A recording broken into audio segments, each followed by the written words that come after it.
Oh, we'll see you. No, we'll see for the next 8, 7, soon. Right. 6 seconds, 5 seconds, 4, you know, we'll see you Isn't it for funny how 2 more time just seconds. flies?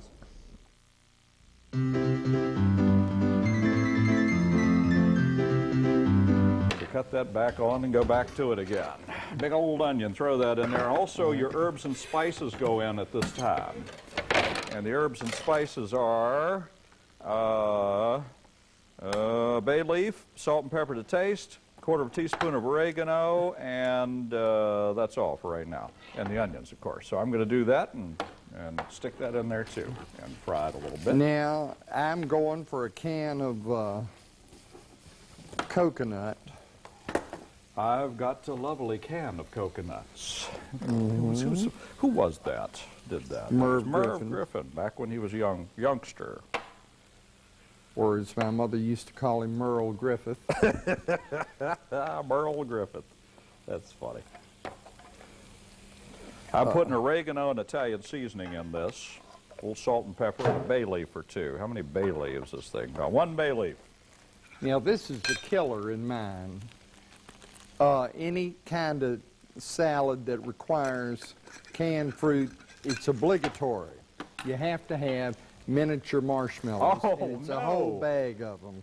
A lot of marshmallows gave up their life for this show.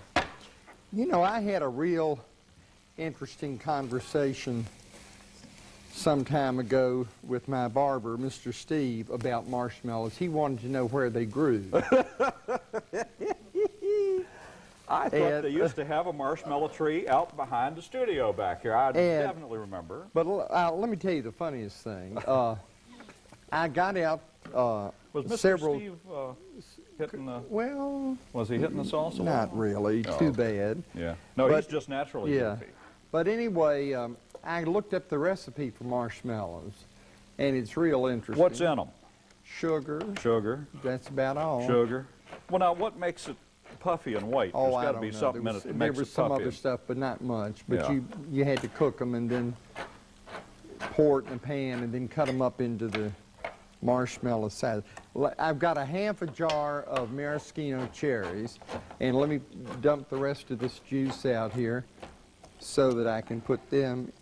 Now, I have a friend, Robert W. Ferguson, who tells me, swears, that he read somewhere that maraschino cherries will stay in your system for months, and they're not good for you. Had you ever heard that? No, but you know, surprisingly enough, they only have 1 gram of sugar in it, which is very low. All right, now I've got my can of coconut, my If fruit that's cocktail. true, if that's true, somewhere in the depths of me there must be tons of maraschino cherries Or just just hanging the out stems. somewhere, or just the stems.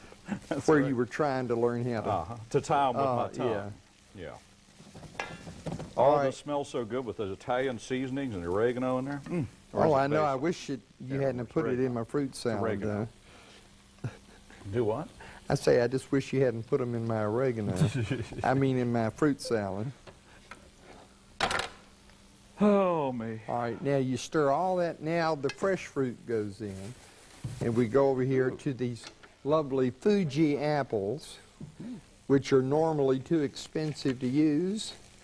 However, they were on sale and cheaper than the regular Well, apples. isn't that a lovely presentation? What? What, Yeah. what you did with the apple there. Uh-huh. I have bought those things down through the years, and they work about 2 times, and they bend all the pieces, and they don't work anymore. Well, that's because you're so violent with them. Oh. But probably because I buy cheap ones. real Now, this cheap is going to take me about the half of the rest of the time. Oh, just good. to chop up all these apples. Perhaps we should watch. And Maybe there's- we should have the Cook sisters come in. There's enough citric acid in this mixture that the apples don't brown out. We want to have the Cook sisters? Yeah, we could do that. Yeah, let's do that while I'm waiting for the hamburger to brown just a wee bit more with all the herbs and spices. Here they are. Coming out in the hall right now.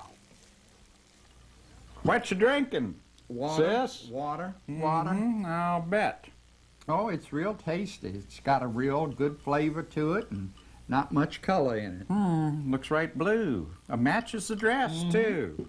You know, when you're thin slicing meat, sometimes it's tough to slice it real thin. Oh, it's so hard. It just squishes around and you can't get hold to it right. Sometimes it's best to freeze it before you slice Oh, it. well, that's a smart thing. Then you can cut it real thin. I'm Tootsie Cook, And I'm Sister Cook, and we're the Cook Sisters. Very good. I have just drained some mushroom pieces and stems. You know, pieces and stems are a little bit cheaper than regular mushrooms. You can save some money, actually, by buying them. And sometimes, even when I have a recipe that calls for regular mushrooms, if I'm real lazy and want the ones that are prepackaged, I'll buy them because they're a little cheaper. And once they get into the food, it doesn't matter too much. Anyway, you can't tell the difference. Right. So anyway, what are you doing, Johnson? You still working on them apples? I'm going to do another apple if you missed it the first time. Okay. Okay, the next thing I have to do now is drain any grease from the burger. Well, there actually is none. I think I've cooked it so long it has nothing left to it anymore whatsoever. It looked to me like you had that high-priced hamburger. I did have high-priced hamburger. I bought some decent stuff. I'm tired of getting low-down stuff. Now, to this, I have to add tomato paste. It says a big can. That just seems like an awful lot of tomato paste to me. Doesn't it to you, Doris? It says a big can. I don't know. I think a little bit of tomato paste goes well. I'm going to use a big old blob of it.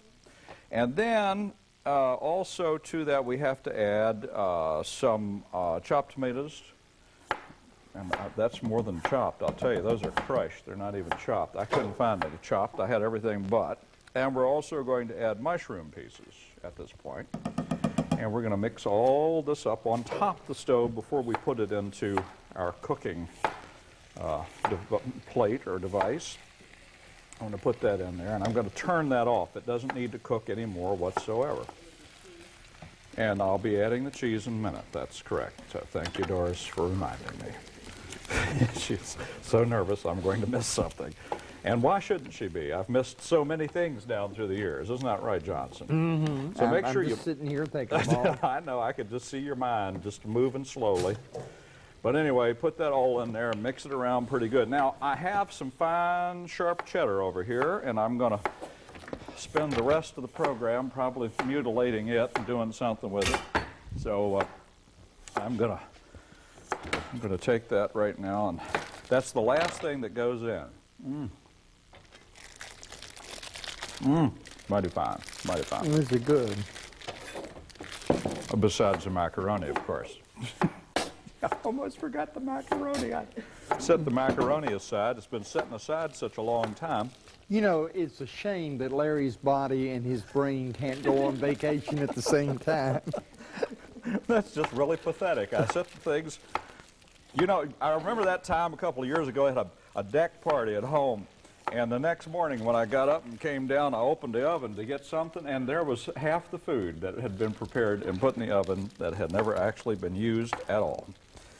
Well, it's a sad thing. How much of this goes in here?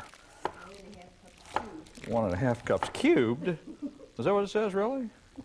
Well, I'll tell you what I'm going to do. I have more than 1.5 cups, and I love cheese so much, so what I'm going to do is I'm going to save that and put it on top because I think it'll look real pretty. And then I'll just cube the rest And nobody of it. will ever get to see it. In accordance with the directions, we will cube the rest of it. Are those large cubes or small cubes? Can you tell I haven't seen this recipe before I came into the studio today? I looked at it the other day and I said, well, that's easy enough. I'll just buy the stuff and do it on camera, live. That's what makes the program so exhilarating, ladies and gentlemen. The fact that we're willing to take chances, to push the envelope. Let me tell you, you take a chance just coming in here some days. Well, I'm not going to make real big cubes because it only has to cook for 2 minutes after it goes in a microwave, huh? What? Probably won't melt. Well, thank you for having me cube it. You're the one that suggested this. I was going to do it up real nice so that it would dissolve. This is his Picasso casserole. My cubist casserole.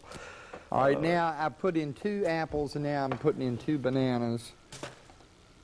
2 by 2. Mm-hmm. Well, this seems to me like it's a mighty sweet, mucky mess that you're doing. Well, it is. I'll tell you what's a fact. We'll go over our recipes here in a couple of minutes, but I'm so busy cubing this stuff now. Well, I've got to slice these It's just very difficult nanners. to cube and talk at the same time. Mm-hmm. Now, this goes in there, right? We actually put it... Maybe if you keep it heating up, it'll melt it. Well, I'll heat it again a little bit. It looks like we have about 20 to 30 more minutes left. I think we probably can do that. I'm going to heat this stuff just a little more and see if we can't melt it down a little bit. And then I'm saving this for on top. Looks kind of cheesy to me. It really does look cheesy, doesn't it? The whole show is sort of cheesy, if you ask me.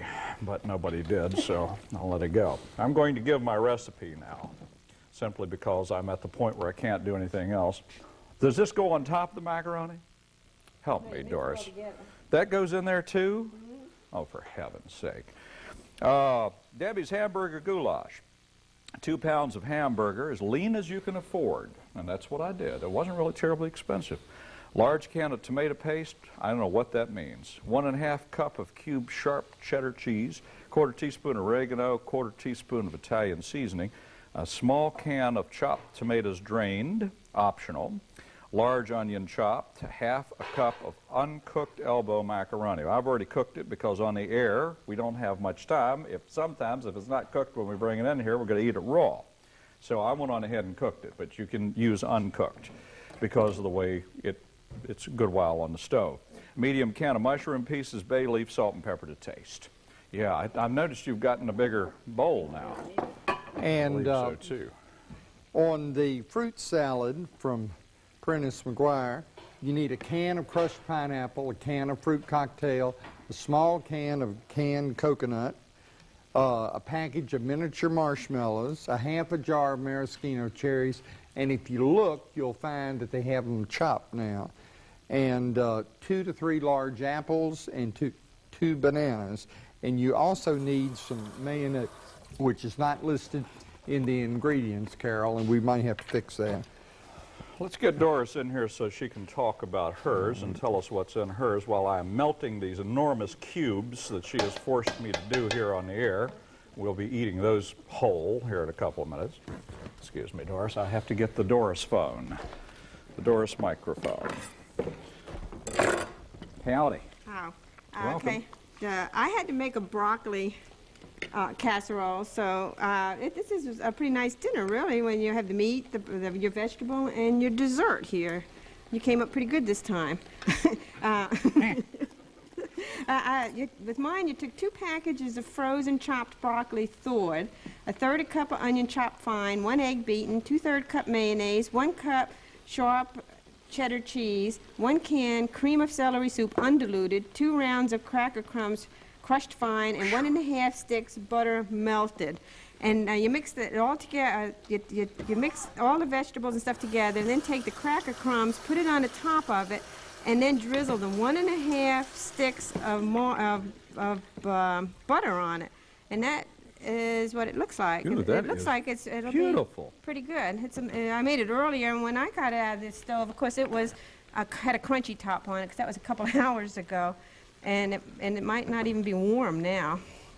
But I think it'll be pretty good. It looks beautiful. So- It really does. Thank you, Doris. It's an awful lot of butter. Well, Smartly done. it is. You got some more stuff to go in yours over there? Yeah, I've got about 3/4 of a cup of mayonnaise, and you put that in with it and stir it all together, and then it has to cure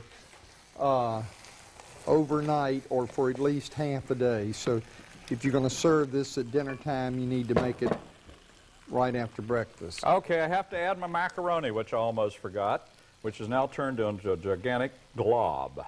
Just a huge lump of macaroni. There it is. Isn't that attractive? Well, we'll beat it down in there. And you've got to mix all this together, and we're going to put it in a casserole dish, and we're going to nuke it for 2 minutes. And so that's the next thing I have to do, and believe it or not, the cheese isn't melting. But it will Well, when we nuke. it's sharp cheese is a hard cheese Yeah. and doesn't melt as well as the Okay. softer cheeses. I'm going to do. take this now and put it in a casserole dish. Good heavens, it makes enough for Coxey's Army. Look at that. I believe we could feed hundreds of people. Well, if they know it's back here, there'll be that many up here to... And of course, because I was very clever, I've purposely came up with a little cheese for on top.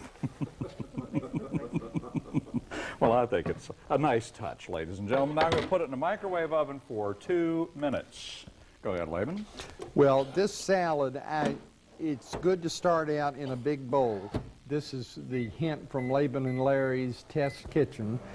Start out in a big bowl, but it will compress as you stir it, and the marshmallows kind of melt a little bit into a much more tractable thing, and that's what it looks like. And let me get the real one out the refrigerator. Caught me back here messing around at the sink. Oh. Here we go. And this is what it looks like when it's Well, Laban, it looks pretty much marinated like the other one. it does. Virtually identical. So that's what the fruit salad looks like. Well, that is real pretty. There's no two ways about it. Have we done everything now that we're supposed to do? I believe so. Perhaps we should wash the dishes. We've never done that on the air before. And we haven't done it off air either. And we're not going to And start. we're not about to start after all these years. We're no fools. Well, I'm counting down the final minute and 5 seconds of my recipe. Oh. I am. I Well, can't really do you anything. said something a while ago that I agree with. I don't cook in my microwave. I reheat a lot of stuff or heat, a frozen TV dinner. Yep. Yes, I have been known to eat one that wasn't too bad for you. And there are people that go to a lot of trouble to cook in them. They could, like baking a cake, which won't brown. Yeah, and sometimes the preparation time to do it that way is almost as long as it is to stick it in the oven. Besides, once you get by the prep time, what's it matter if you have to wait a half hour or an hour for it to cook in the oven anyway? What's it matter? Go in and prop your feet up. Watch Cookin Cheap. Do something worthwhile. Yes, But, at least. Doris said she doesn't cook in hers very often either, do you? Heat up your cat food. She Heat up heats the up cat- cat food. Oh. But do you have a cat? Oh, Three you got cats. 3, and she's got how many dogs? 3. 5 or 6. Doris won't be with us next time. Oh, don't say Doris, that. no, I'm sorry she to hear won't. that. She won't be oh. here. She and Harold are going to go to Paris, France, Europe. Are you kidding? No, they're leaving tomorrow. Well, nobody said anything to me about it. Nobody invited me. No one asked me to come to the airport and kiss them goodbye. And don't forget, And look at this. Isn't this pretty? That's 2 minutes nuked at full speed, 100%. And there it is. I happen to think that all that cheese on top makes it look right lovely. I want to know something. Yeah. All right, now she and Harold are leaving tomorrow to go to Paris. Mm-hmm. Andre, who usually runs this camera right up here, Yeah. and his mama are in Germany. Mm-hmm. This is Andre right up here. And so they're in Germany. How is it that all these staff people around here can travel to the foreign fields and leave us here Sounds to to me suffer like at home? people are making too much money. Could be. Okay, let's head over to the table. Let me see if I can get around without falling Mabel. over. This turned out beautiful, but I tell you, it Get really is water. enough to feed 500 people. 500 hungry people, I might add. Let me give you some of this. I know how much you like cheese, so you'll have to like this dish. Even if you hated it, you'd have to like it. That's Oh, yours. There you go. Well, that little crumbly thing that Doris did certainly looks lovely. It smells great, too, I might add. Well, this is sort of stringy, but all the stuff did melt. I'm happy to say thank you for giving me that. And Doris is right. We really actually do have a real nice little ensemble dish here. Real lovely. A little bit of everything. We've got a vegetable and the meat and pasta, and then we've got Laban's deadly dessert. So I'm going to try this casserole first. the Oh, no, I'm sorry, yours. Your hamburger goulash. Pretty good. Yeah, that's not bad. Got a nice little light Italian flavor to it. I think that perhaps this could have used just maybe a wee bit, little more herbs and spices. Ooh. I probably increased it. Oh, Doris, you have just come up with the topper of the day. That is a wonderful recipe. I love this. Isn't that light and beautiful? Of course, it's also got 6 million calories because of all that butter in there. Well, I have to try Mr. Laban's thing here. Oh, it's too bad that we couldn't have more sugar. I mean, I will test my blood It when is I good. get home and see how high my sugar But is it's really from good. one spoonful. It's amazing. How could it not be? They're all three delicious. Bye.